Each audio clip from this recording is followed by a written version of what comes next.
What this is the frequently asked questions about player benchmark. Now, player benchmark is about comparing yourself against a much bigger pool of players than is possible in Australia. It's about finding out, is your son as good as the players that are already at international clubs? They're already at the European clubs that your son dreams about playing for.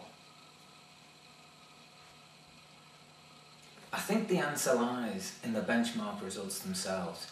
Over 70% of the players who've been involved with player benchmark have received an identical benchmark result from 3 or more of the academy coaches. Now, you must remember that each one of these academy coaches acts completely independently. So for them to arrive so consistently at the same conclusion, I think that proves that there must be enough information on the one DVD for a proper benchmark to be done. Otherwise, you couldn't achieve that level of consistency.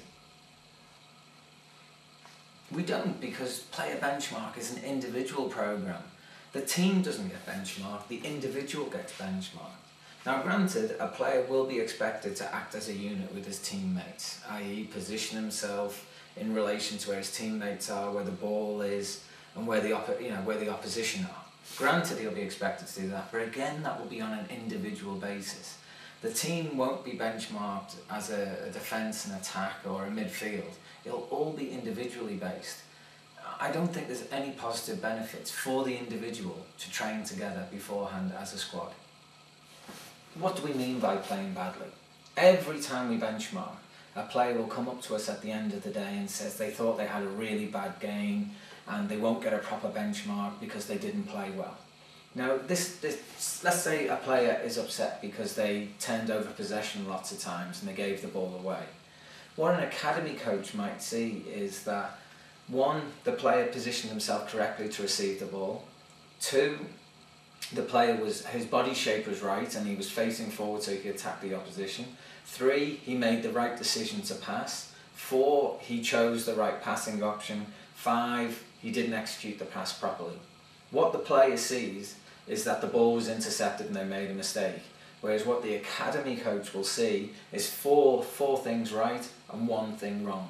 And that is why we employ top quality academy coaches to do the benchmarking, so that even if a player has an off day, the academy coach will still see the quality in that player, no matter how they play on the day. Player benchmark is not interested in acting as an agent for any players. If one of the overseas clubs is interested in a player, then we'll pass on those details to the parents, and what you do with that information is entirely up to you.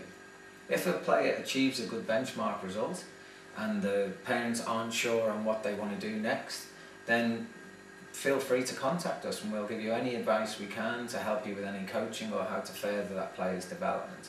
Because that's what player benchmark is about. We want to help players develop. We want to chart their development over the years and see, are they developing at the same rate as the European players that are their age, that are already established at those clubs.